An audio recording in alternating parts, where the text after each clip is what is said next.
بايدن دبيجه سرکتنا کوماریان دی دموکراسیتا امریکا لاواز بکو ترامپ یکگرتنا کوماریان دکا آرمانجا خواه. د بمباران کرنا کمپکی آواره انده جعالیه زن حکمتا سوری 10 کس هاتنا کشتن. و جبر روش اولهی و کریزین عبوری کردن ایرانی رو دکن حریما کردستان عراقی.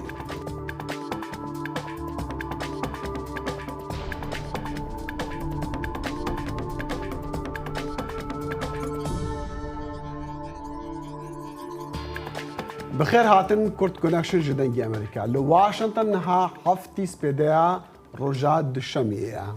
عزیزان لە واشنگتن دیسی وەسڵاوتان لێبێت سڵاوی ئاسۆجەبار و هاوکارم دەخێری شەمۆتان لێبێت شاد بینەوە بە دیدارتان لە بەرنامەیەکی دیکەی کورت کۆنێکشن کە پەخشەکەمان ڕاستەوخۆ دەچێتە سەر کەناڵی NRT و لەسەر جەمسە کۆمیدیاکانی دەنگی ئەمریکاوە دەتوانن بینەرمان بن. سەرۆک جۆ بایدن ڕۆژی یەکشەمە هۆشداریدا لەوەی کە سەرکەوتنی کۆماریەکان لە هەڵبژاردنی خولی نیوەی سەرۆکایەتی کۆنگرێس دەتوانێت دیموکراسی لە ئەمریکا لاواز کات لە کاتێکدا تەنها دوو ڕۆژی ماوە دەنگدان کە کۆماریەکان دەتوانن کۆنتڕۆڵی هەردوو چەمبەرەکەی کۆنگرێس بکەن. کۆماریەکان بەهۆی بەرزبوونەوەی هەڵاوسانی ئابووری و زیادبوونی تاوانەکان لە دوای پەتای کۆڤید-19 فشاریان بۆ بایدن هێناوە و ئەگەر پێشبینیکەرانی بێلایەن لەگەڵ ئەواندا بن بۆ کۆنتڕۆڵکردنی ئەنجومەنی نوێنەران ئەوە ئەگەری ئەوە هەیە ئەنجومەنی سیناتیش بە هەمان شێوە ڕەنگە دیموکراتەکان لە کێبەرچەکانی ئەنجومەنی سیناتدا لە جۆرجیا پەنسیلڤانیا و نیڤادا ڕوبەڕووی ئاڵنگاری ببنەوە. کۆنتڕۆڵکردنی تەنانەت یەک بەشی کۆنگرێسیش ڕێگە بە کۆماریەکان دەدات کە ڕێگری لە کارنامەی یاسادانەرانی دیموکرات و بایدن بکەن. هەفدەم سەرۆکێ بەری ئەمریکا دۆنالد ترامپ گرانی دادنی سەر یەکگرتنا پارتیا خۆیان کۆماری دوو ڕۆژانیان یەکشەمێ دوو ڕۆژان بەری هەڵبژارتنین نیڤدەم و دێسەباهی بێن ئەنجامدان. ترامپ گۆتە پشتەوانین خواک و خەڵکی فلۆریدا دێ هەڤاڵێکی ویە هێژا مارکۆ ڕۆبیۆ نو هەڵبژێرە ji بۆ ئەندامەتیە جڤاتە سیناتۆرین ئەمریکی. ترامپ لە چەند ویلایەتان پشتەوانین خواهان دەدە ji بۆ هەوڵا بەدەستخستنا پڕانیە دە هەردوو ئەنجومەنین کۆنگرسی ئەمریکیدا ئەو لە مەیامی دەگەڵ دوو سیناتۆرین فلۆریدا و ژمارەکە ئەندامین جڤاتە نوێنەرانژی دەرکەت بەدەستخستنا پڕانیە دە یەک ji دوو جڤاتین کۆنگرسێدا کۆماری دێ بکاربن قانونین کو سەرۆک بایدن و کۆنگرسا پڕانیا دموکراتان پەسەند کرین ئاستەنگ بکن و هەروەسا لێکۆلینا کو ترامپ بەخوا کریە ئارمانج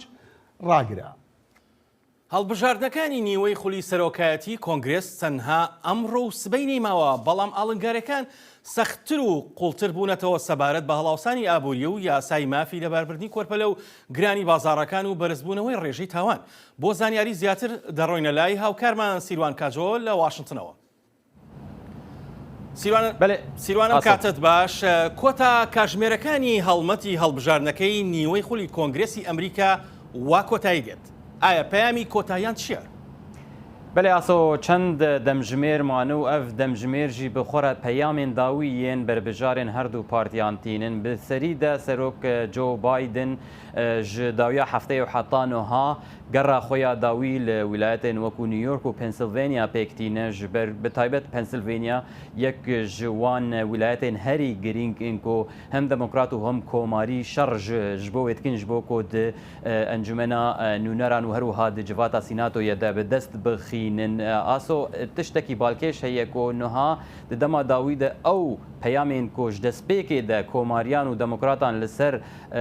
behsa wê yekêtkir niha bi awayekî gelekî hêsan digihînin xelkê. Heger ji bo demokratan bi demokrat dibêjin heger komarî hatin ser desthilatê ew ê dawî li demokrasiya Amerîka bi vî şiklê heyî were. Li aliyê din komarî bi taybet serokê berê Donald Trump ku wek we jî got li Florîda bû do di gotarên xwe yên vê dawiyê dibêje ku têkçûna aborî sedema wayê komariyê ku mesela krîsa koçberiyê li başûrê Amerîka wilayetên başûrê Amerîka sedema wê yekên û em xwe dizanin wilayetek wek wilayeta Florîda ku hejmareke mezin ji koçberên Kuba û welatên dinên Amerîka Latînî lê dijîn ev babeta koçberiyê girîng e هر دو پارتی لوی ولایت بحثا بابت که گرینگ جبو دنگدارن وی ولایت دکن لجهه کی وکو پنسیلوانیا مسئله انفلاسیون و روش آبوریا بگشتی بابت که کو دمن داویده بونه بشک ج پیام سیاسی پیام کمپینین هر دو پارتیان. بله باشه سیروان هوکار چیه بایدن چوب نیویورک و ترامپیش چوب فلوریدا. جبر وان سبب ام راستی جبر گو یک جه وکو نیویورک دمک دريج ده ولايتك ديمقراطي بايدن دخوازه ج خلكي ربيش كو دفي افروش بمينا حتى كو كارب اجنده يا خو يا بتايبت يا بنسازيه بردوام دك د بشكي گوتارا خود گوت کو هگر کوماری هاتن سر د صلات انکو مبستاوی د صلات کنگرس بو پرانی و چاغه و گلکی زحمت بکو اجنده ویا ابوری بگه جسری بتایبت د دمک دنها کو بايدن دبيجو هجمارن حکومت دبيجن کو ايدي انفلاسيون هشتي اصلا كابلن لي هشتي قوناغه كسقامگیر اسوج برلو بايدن دبيجه د کنگرس د دست دموکراتان ببینه حتی کو دموکرات کاربن اجنده خود وان 2 سال مایی سروکاتیا بايدن بقدين الاليه دن کوماری وک من گوت باجارن وکو يعني ولایت وکو فلوريدا و هروها نيك هيلي کو او بخوجي باليوزا بريا ريفبريا ترامب نتوين يكبوي بو سردانا جورجيا كرو جورجيا جي يك جوان 6 ولايات حري جرينجا كوماري وديمقراط لسر دخابتن لودك دو بابتن سركي هن بابتا نجاده وهروها بابتا كوچبريه بتايبت لفلوريدا جبرلو من برسفا يكي دغوت كو براستي هر بارتيك و هر بربجارك وبتايبت كسني وكو ترامب وكو كلينتون وكو بايدن واوباما فان بيامان لسر بنگها فان ولايتان تشيدكن بله زور سپاس سیروان بۆ زانیاریەکانت. و انجامن هناك جبريكانية هالبجاتنا 35 جمارة سط اندامن انجمن سيناتور اندادي برياري لسر باش روجا امريكا بدا او انجام دي هر وصا برياري لسر كارو اجندا سروك جو بايدن دو سالين ماين سروكات ياويدا بدن. روجك مايا بو هالبجارتن النيفدمي لروجا سيشنبيه بربجير بپیشبرکین مزن دکارن بریاری ده هفسنگیا دسحالات ده انجمن سیناتوی ده بدن و برسوا دنگدران بدن. لویلایت اریزونا پیشبرکی نوبر سیناتور دیموکرات مارک کلی و رگبر کوماری خاص بلیک مسترزه گو ترامپ پشتگیری آوی دکد. ما غي تفقرا كوماريان مريا. Here's the thing that worries me the most. تشتيكو بتر خامامنا ديمقراسية عمايا. روجا شنبيه لولايات بنسلفانيا سروك جو بايدن و سروك باري براك اوباما لفيلادلفيا هاتن جمهف بو پشتگیریا جان فدرمن. Truth and facts and logic. راستی لوژیک و عقل و روشن باش تو صندوق دنگان دانه. دموکراسی بخواد سر صندوقانه. ارک مزنه. هر وسا سروک بری دانالد ترامپ لویلایت پنسیلوانیا جبو بربجار کوماری خاص محمد اوز پشتگیری خواه نیشادا. گرو بوی ریل هلوشان ولات خو بگیرن و خونا امریکا بپاریزن دوی هون ویسی شمی دنگی خو بدن کوماریان. هر وسا پیشبرکین تند ین سیناتی لنوادا جورجیا و واشنطن هاتن کرن گو کوماری هیوی دکن دیموکراتان هلینن دوی ناف بریده سروک بایدن سردانا نیورکی کر او لزانکویا سارا لورنس یا باکور منهاتن دگل پاریزر کافی هوگل کومبو. راپورت تیا هرناندز، هیلین سندی، دنگی امریکا. دامەزراندنی ئەمریکا هەل لە سەرەتاوە هەوڵێک بوو بۆ جیاکردنەوەی کڵێسا لە دەوڵەت بەڵام هەندێک لە سیاسەتمەدارەکان و سەرکردەکانی دیکە بانگەشە بۆ بیرۆکەیەکی تر دەکەن کە کڵێسا و دەوڵەت گرێبدەنەوە بەیەکەوە و دەیانەوێت دەوڵەتێک بۆ هاوڵاتیان بهێنە ئاراوە لەسەر بنەمای ئاکارگەلێکی کریستیانی دامەزرێت. فەرموون لەگەڵ ئەو راپۆرتە. ئاوا گازیên mesîhiyê neta parêzin ku dixwazin helbijartinê nîvdem çarçûve bikin. Di heman demda ew komariyên kiristiyanên spîne ku digera wî eweykin da beşekê serekiyê meşew xwe pêşandana ne.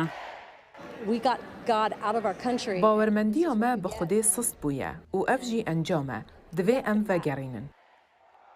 Gera da wî eweykin di sal û nîvên borî de seredana 16 bajaran kiriye. و به هزاران کس بەشدار دەبن و بە شێوەیەکی ئاسایی پلێتên خۆ دەفرۆشن و نامێنن. ڕێکخەرەگەرێ جەنەڕاڵی خانەنشینبووی مایکل فلێن شیرەتکارێ بەرێ ئەو لە هیان نیشتیمانیا سەرۆکێ بەرێ دۆناڵد ترامپ دەربارەی ئەرێکایی باوەری هەیە بژێک جوداکردنا کەنیسێ وڵاتی گوتی Ez bawer dikim ew mijarek destûriya giring e. Elê di destûrda wê cihgirtiye برگایەکیا دەستوری ئەمریکا ئول و دەسەڵاتێژێک جودا دەکات و دادگەها بلندی ئەمریکا جوداکردنا کەنیسێ وڵات پشتڕاست کردیە. فلێن و بەشدار بوو دگەل ئەڤێنینن و پرسیار دەکەن. ew hez ji bawerî û welatê xwe dikin. Maqey ew xeletiye? نەتەوە پارێزیە کریستیانی دژمنێ یەکەیە دیموکراسیەیە. هەندێک مەسیحی ji vê yekê nerehetin. نه من باوری به بلاکردنا آیینا کریستیانا هەیە. لە ئەو نەوەکی vê yekê ku ئەمریکا ببە نەتەوەکێ مەسیحی. دەبێت ئەمریکا ببە نیشتمانێک و کریستیان و جیهو و مسلمان و سیخ و ئاتاییست هەموو li fêrî jiyana pehevra bibe. ڕایا گشتی لەسەر نەتەوە پەرستیە کریستیان gelek nêrîna nîşan dide. Di rapirsiya lêkolîna Pew de hatiye diyarkirin nêzîkî nîvek digel wêne ku divêt Amerîka welatekî kiristiyan bît. Lê sê çarek naxwazin ku kenîse piştevaniya berbijaran biket û basî siyasetê biket. û rapirsiya 538 dibêjît Piterî Jinîvê divêt hikûmet kenîse û desalatêjek cuda biket. Rêveberên gera wî ewekin dibêjin helbijartinên nîvdem kombûnên wan narawestînin û dê berdewam bi li ser zêdekirina piştevaniyê bû berbijarên kiristiyan heta helbijartinên giştiyên bihêniyên 2024. Hikûmeta nû ya Swêdê dibêje ew dê xwe dûrî yepegê ragire ji bo bidestxistina rezamandiya Tirkiye li hember endametiya wê di NATO de ji bilî wê jî rewşa ewlekariyê li Bakurê Rojhilata Sûriyê naverokê demê mayê bername me ye. بەڵێ دوایم ناوبڕا دێنە وڵاتان. برنامه هفترنگ برنامه کنری یا بشی کردی لدنگی امریکایی. از لقمان احمد هر دو هفته جارکی و دبم گرکی ناو اختی چاندو نرارنگی. بمرانه.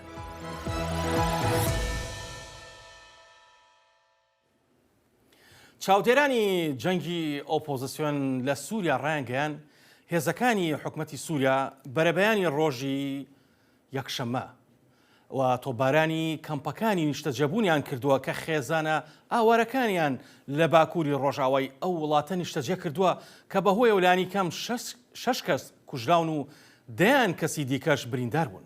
تۆبارانەکە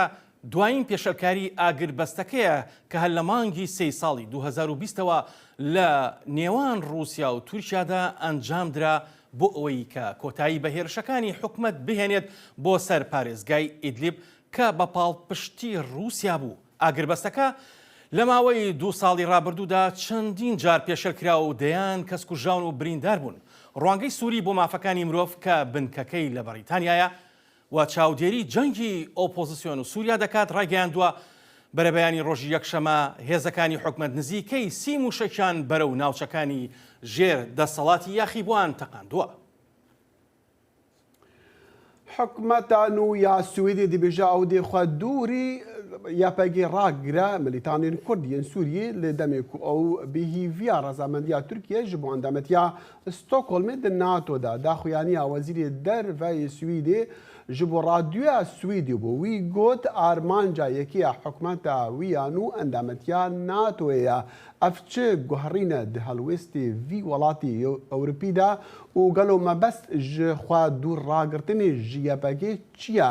û wê çi be eger ew ragihandin bibe rêbaza dewletê ji bo bersiva van pirsan me mêvandariya rojnamevan Kurdobaksî kiriye ku ew rastexwe niha ji Stockholmê bi mereyeka Kurdodem baş hûn çawa vê guhartina helwestê Swêdê li hember Kurdan şirove dikin. gelek spas dikim ji bo ku min dawetî ev bername kir. Berî her tiştî ev ya welatê Swêd hikûmeta taze 11 îlonê peyda bû. Ew dixwaze xwe gelekî nîzîkê Erdogan bike. Dewleta Swêd dixwaze zû bibe endamê NATO. Ji bo wî jî hinek tiştê ku Ankara dixwaze godarî ke wan tişta dibêje. Ez dixwazim bêjim ku hikûmeta berê يعني باليوس خانێکی ئاژ قۆسۆلۆسێکی لە ڕۆژاوا دانانی بوو یعنی پسیکۆلۆژیک ئالیکاریە ئەمبێژن یەپێگە یەپێژەت کرد لێ هەر وساژی ئەم توازن بێژن و ئەو ئاخافتنا و تازە چێبیە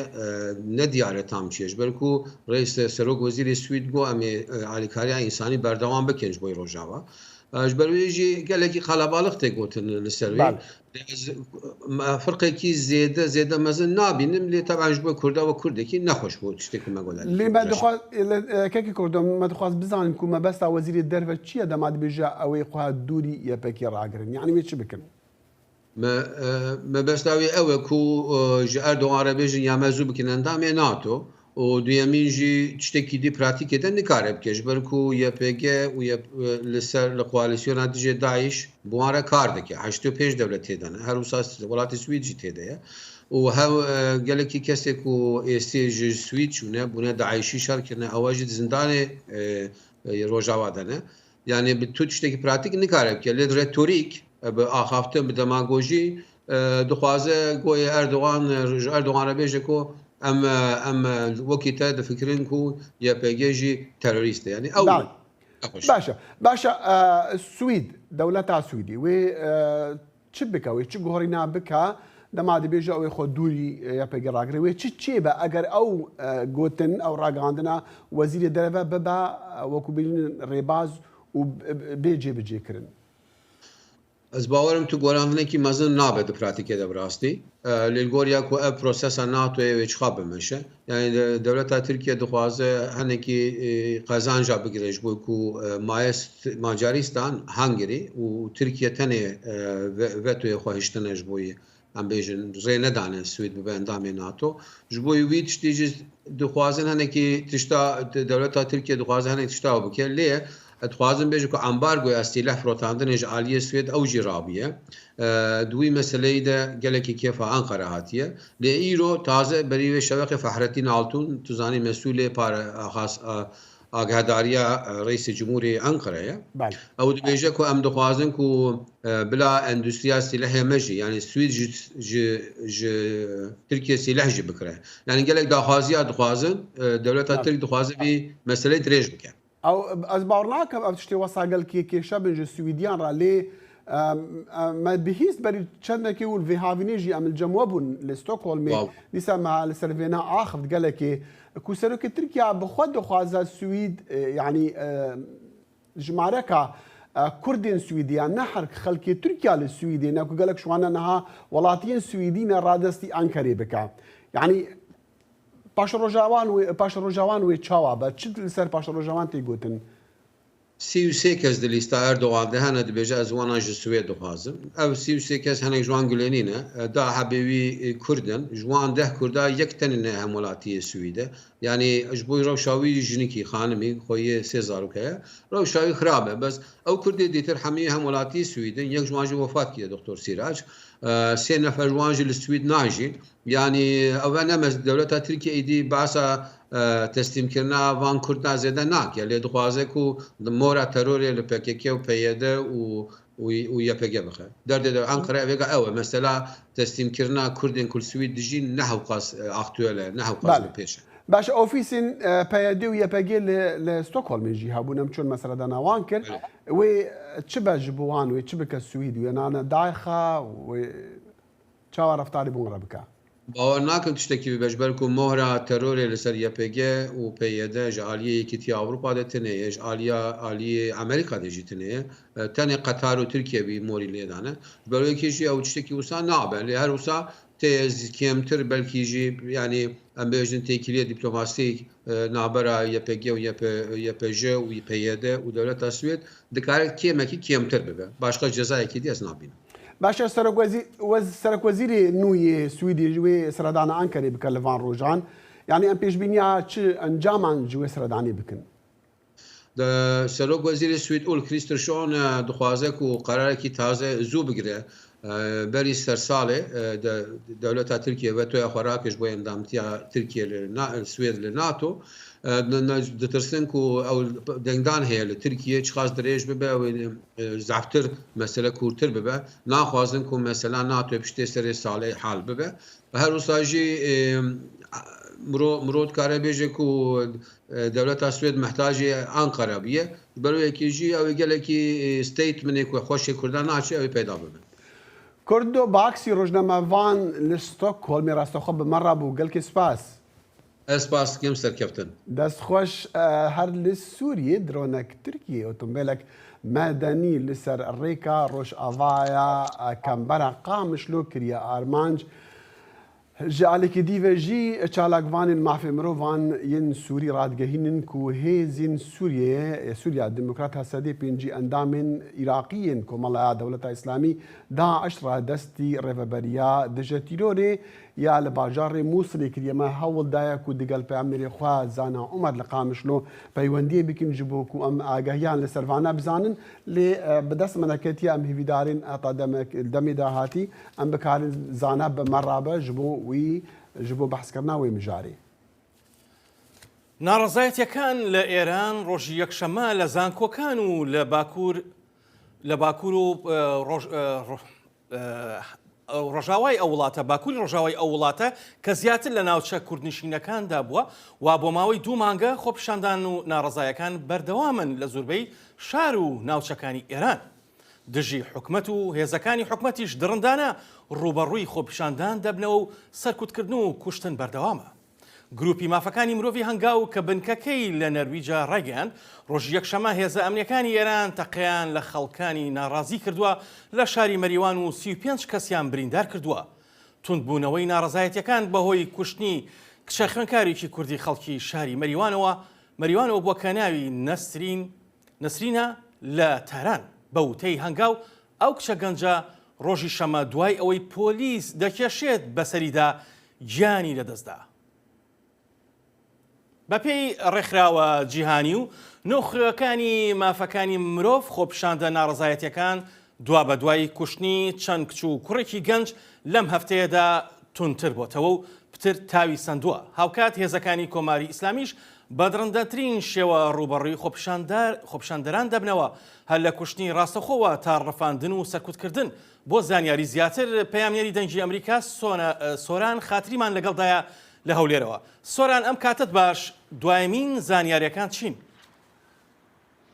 ئاسۆ دوایین زانیاریەکان ئەمڕۆ لە مەریوان دوای خۆپیشاندانە بەڵاوەکەی دوێنێ مانگرتن بووە زۆربەی دوکانداران دوکانی خۆیان داخستووە لەو شارە و تا ئێستا مانگرتنەکەش بەردەوام بووە لە چەند شارێکی دیکە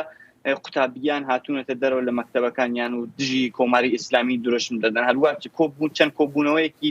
بچووکیش لە بووکان و سەقز و سنە راپۆرتی ئەو کۆبوونەوەنە بە ئێمە گەیشتووە ئەو تا ئێستا ئەو ئەمڕۆ ئەوانە بەردەوام بوو بەڵام بە ئامەتەن خۆپیشاندانەکان پاش سەعات 4 و 5 بە کاتی ئێران دەست پێ دەکات ئێواران بەڵێ سۆران باشە دوێنێ خۆپیشاندان زۆر بەهێز بوو بە تایبەتی لە شەو لە ئێوارەی دوێنەیە ئەم خۆپیشاندانانە زۆربەی شارەکانی گرتەوە بە تایبەتی شارە کوردنشینەکان مەریوان و سنە و سەقز و زۆربەی ناوچەکانی دیکەی دەوروبەریشی و هێزەکانی ئێرانیش بە توندی ڕوبەڕوویان بوونەوە ئاگاداری ئەوەی چەند کەس گیانی لەدەستداوە و کوژراوە و چەند کەسیش برینارە یان چەند کەسیش ڕفێنراوە یان دەستگیر کراوە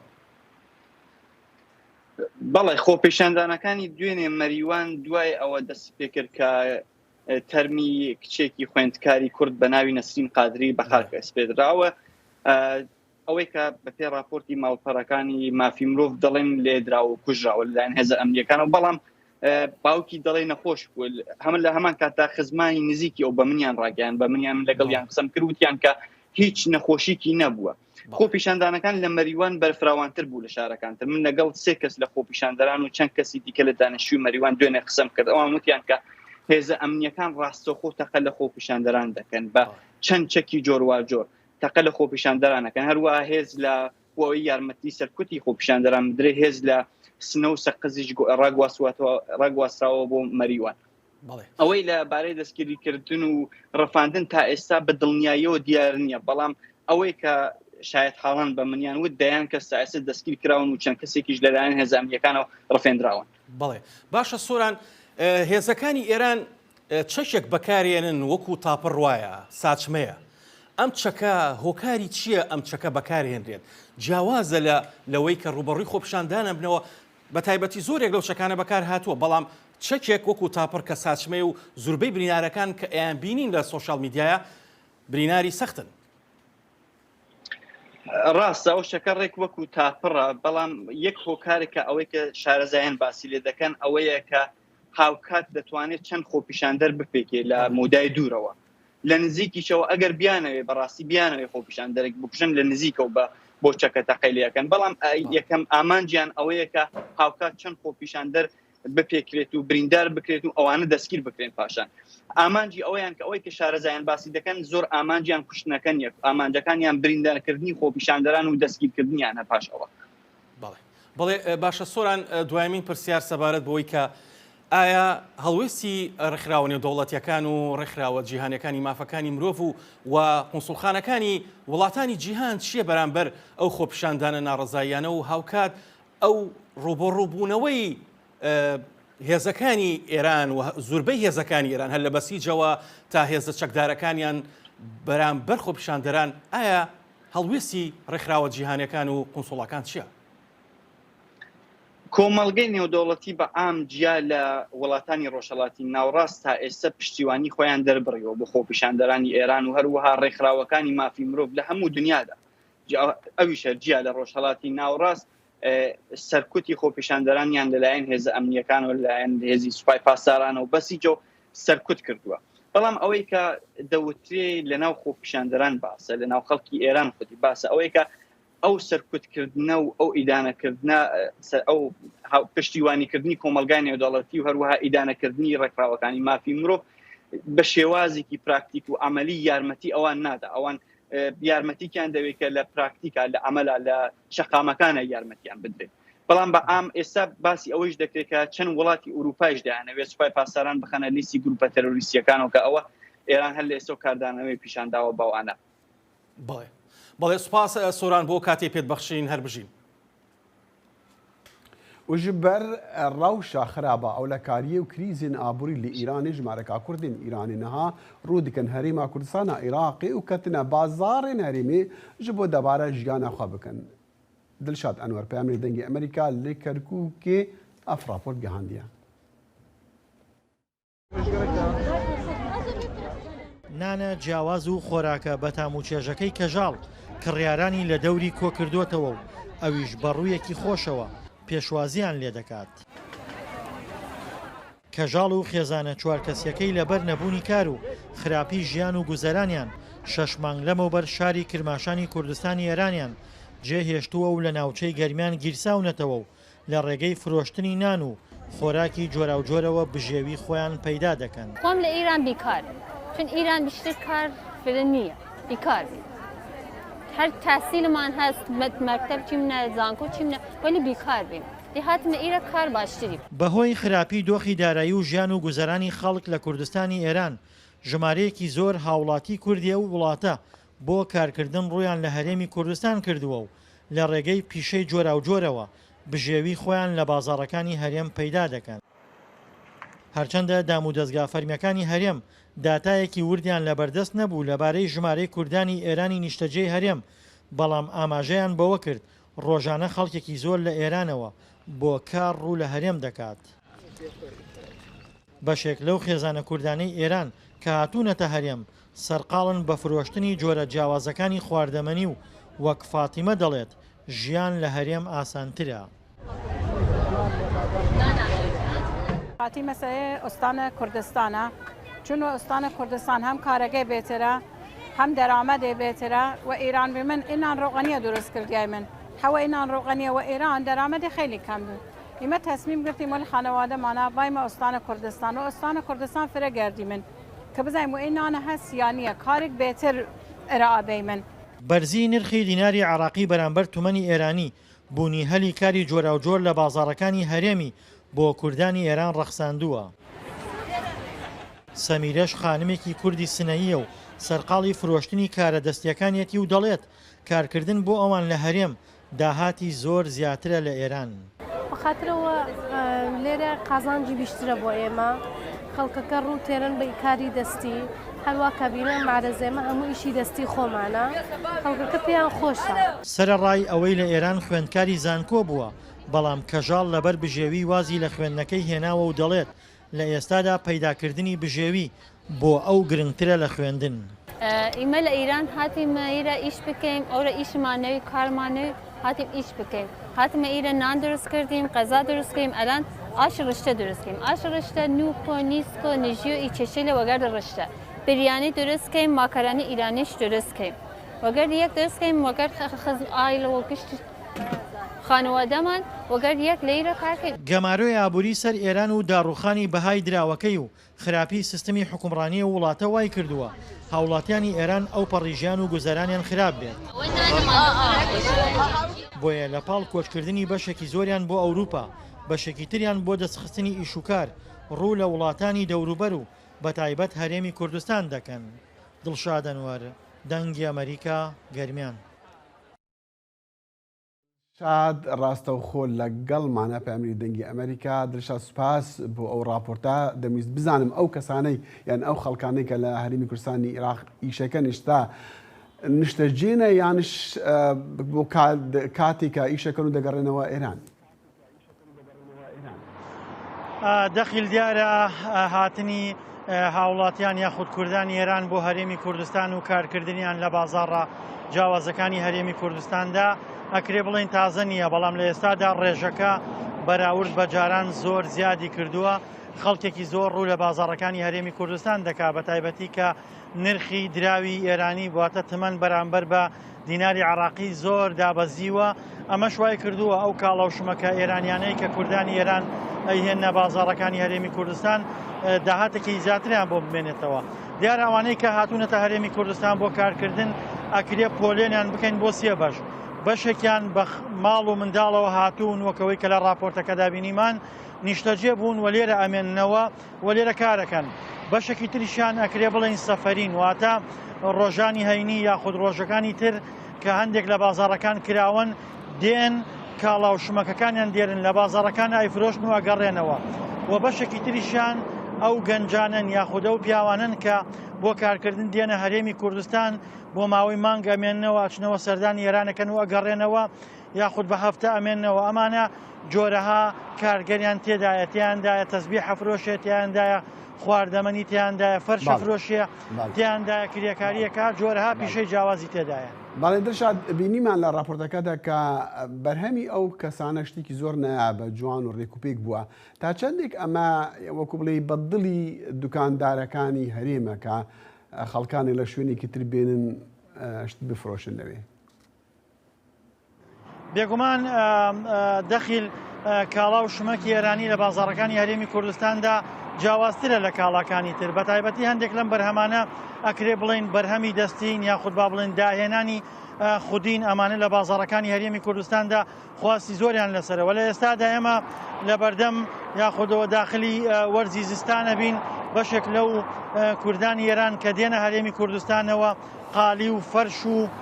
پێداویستیەکانی زستان دەهێنن بێگومان ئەمانش خواستی زۆریان لەسەرەوە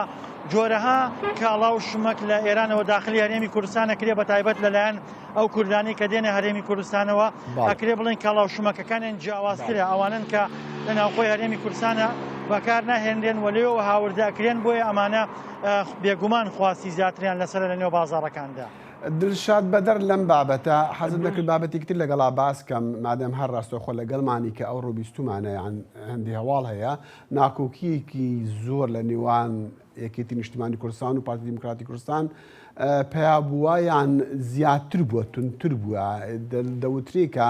یەکێتی نیشتیمانی کوردستان بە تەمای کۆبوونەوەیەکی سەرکردایەتی خۆیەتی بۆ ئەوەی بڕیار بدا لەسەر چۆنیەتی مامەڵەکردن لەگەڵ پارتیە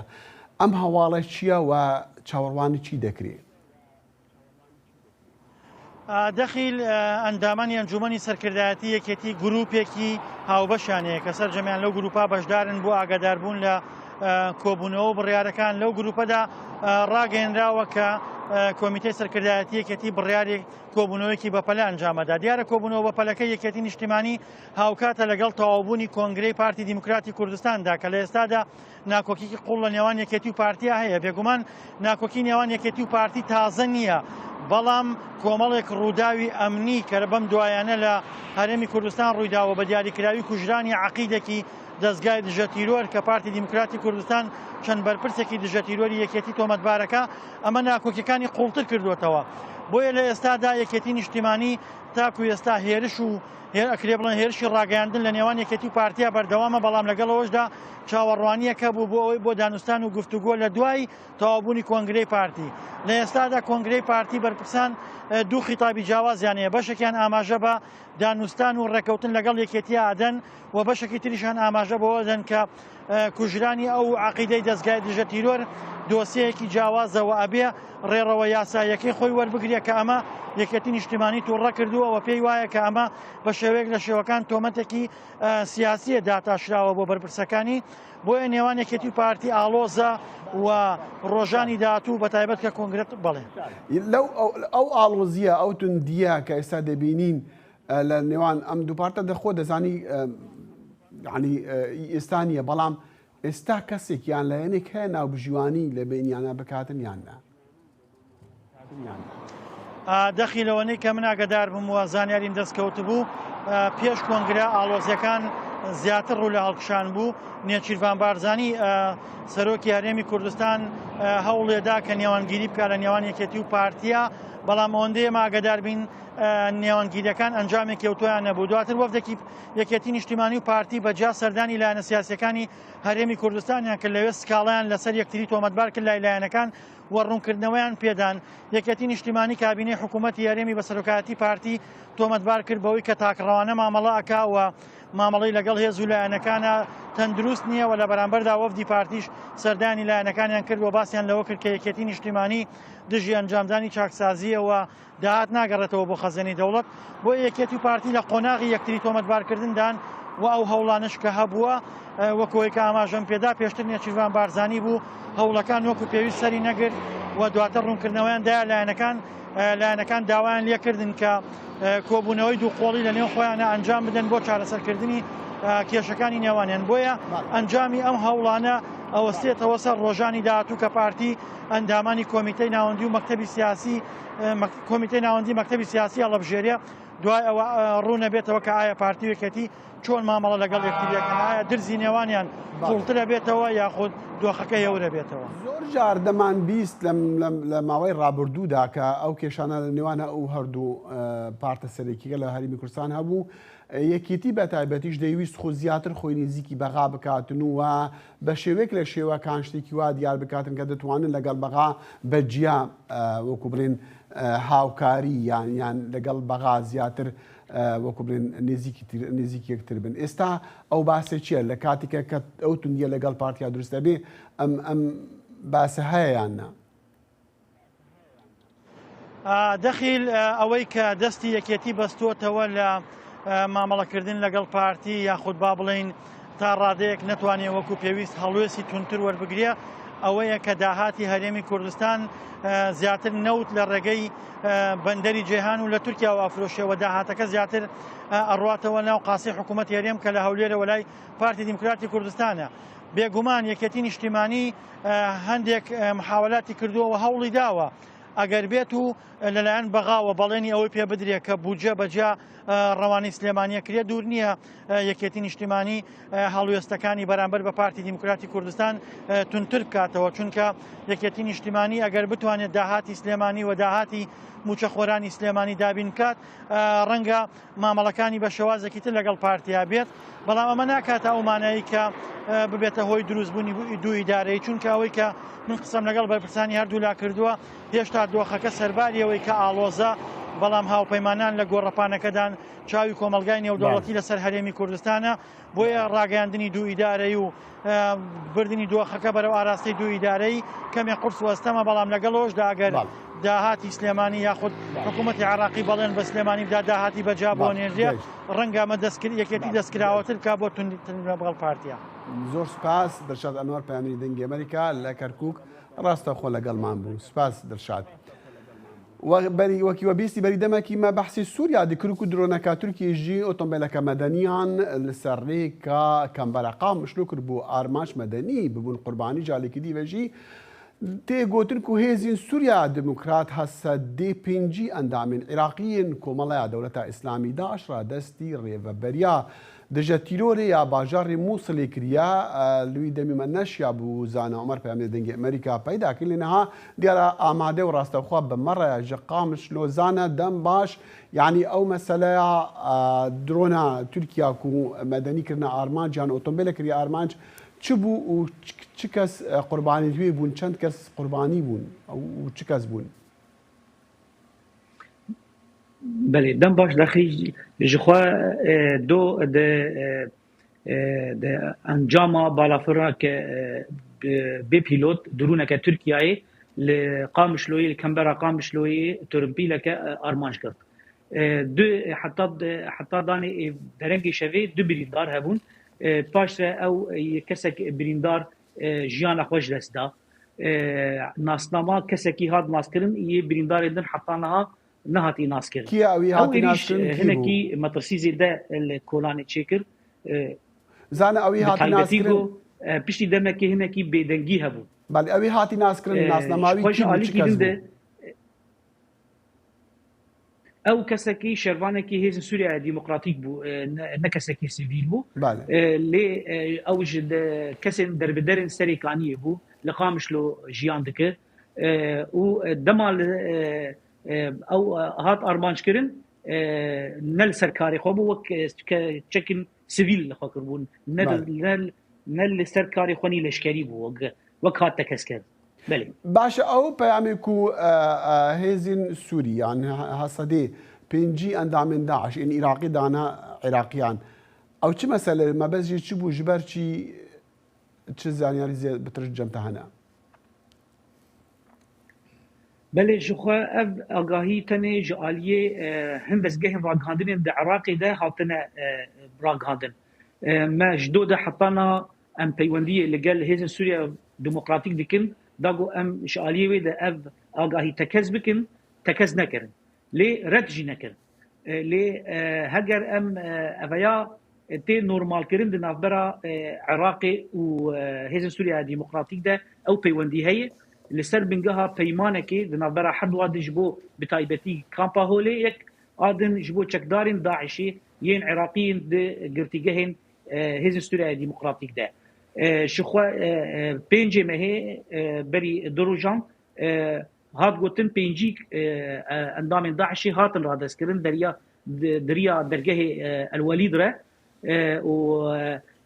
جارا داوی یا گهاتی را دستکرین ده حزیران اصاله بریده اوجی پینجی چکدارین داعشیین گرتی هاتن را دستکرین بله جار ما هن کسایت داعشیین پای بلند یعنی لیدرین داعشیین عراقی اوانا جی تکانه هاتنه را دستکرین و یکی حری نافدار بصاله بریده هذا را دستکرین و حج ناصر جو كسكي بايت بلند بوك ابو بكر البغدادي ودناوري يخستنا ترويش داعش ده زانا مجارك ديكو بري نهاجي دي برنامج خدا بري دما كما بحث كد قال يكجر روجنا مفانا السويدي اوجي لسر هالوسي السويدي وراغا هاندين وزير دربي السويدي كو اوي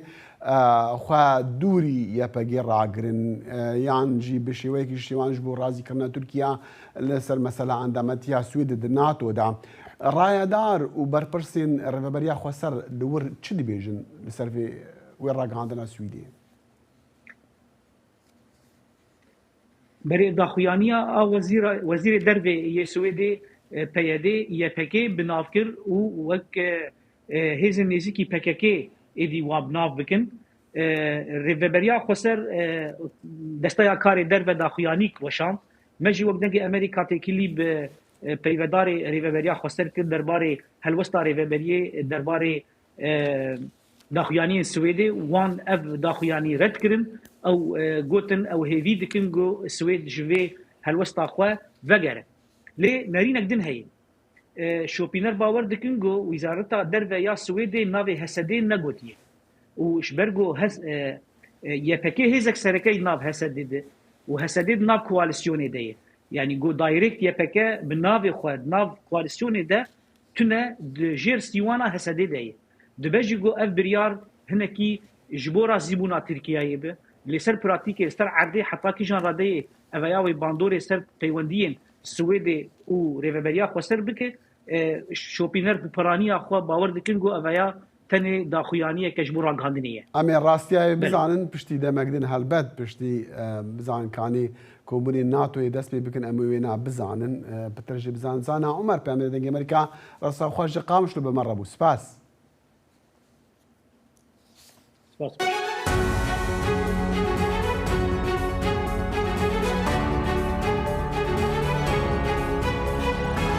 چاوی واشنگتن بەرنامەیەکی هەفتانەیە لە بەشی کوردی دەنگی ئەمریکاوە ئامادە و پێشکەش دەکرێت من بەڵێن ساڵح هەموو ڕۆژانێکی هەینی لەگەڵ پسپۆراندا تاوتوێی گەرموگورترین بابەتی ڕۆژ دەکەین لە پەیوەندی بە سیاسەتی دەرەوەی ئەمریکاوە لەگەڵمان بن.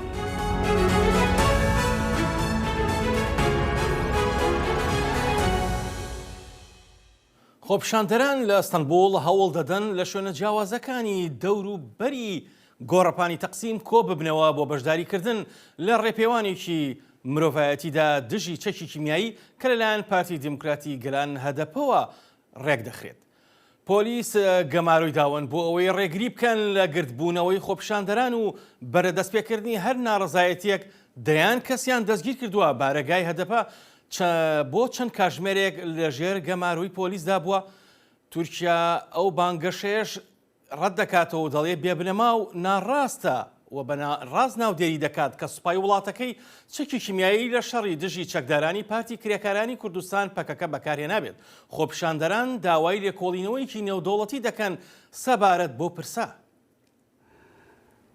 نەبتنێ لە ئەستەنبوڵی بەرکولی چەندین باژارên dîn Kurdan xۆپیشاندان hatine kirin ji bo şermezarkirina bikarînena çekî kîmyawî ji alî Ertêşa Tirkiye ve ev helbet li gorî daxuyaniyên Partiya Demokrata Gelan HDP ya û çend saziyên dî jî. Li van rojan yan li van rojên borî jî ji mareka rojnamevan û çalekvanan jî hatine girtin her ji ber wê na. Xelcan farqîn Pamira dengê Amerîka li Diyarbekir Amedê niha rastexwe bi meraya ji bo agahiyên dawî xecê dem baş li çend bajaran xۆpîşandan hatine kirin û çend kes hatine girtin. Belê dem baş daxil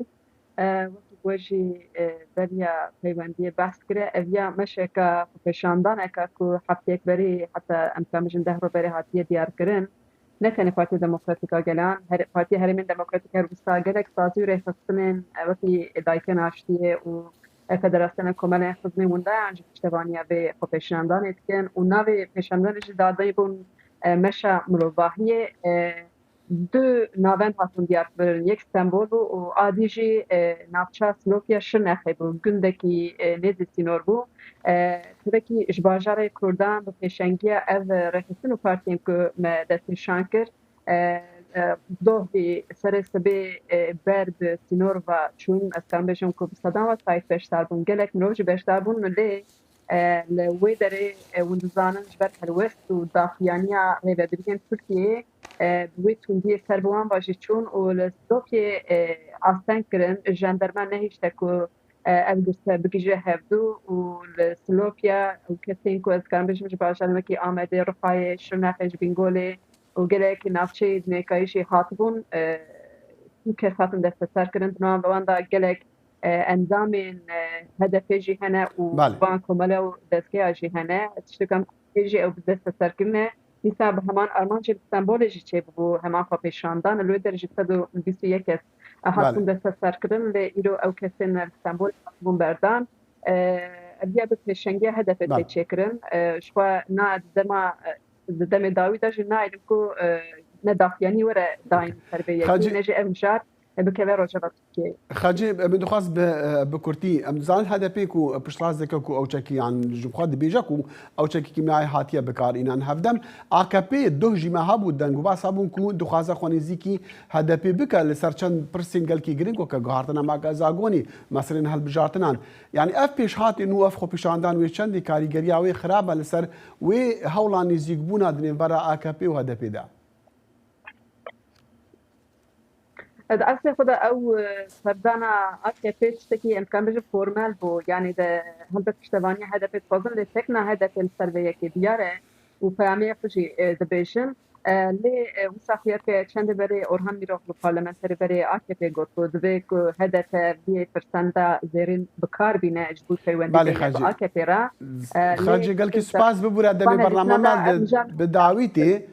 قال لك سپاس خجا فارقين جي ديال بكر امدي راسو خو مره بو سپاس في چندی جیمتین داویا برنامه کورت کنکشن تا صبح دیگه نیک جاره کدی هر شاد و بختور بنو خدا حافظ هر شاد و بختور بن بنیازی دیدار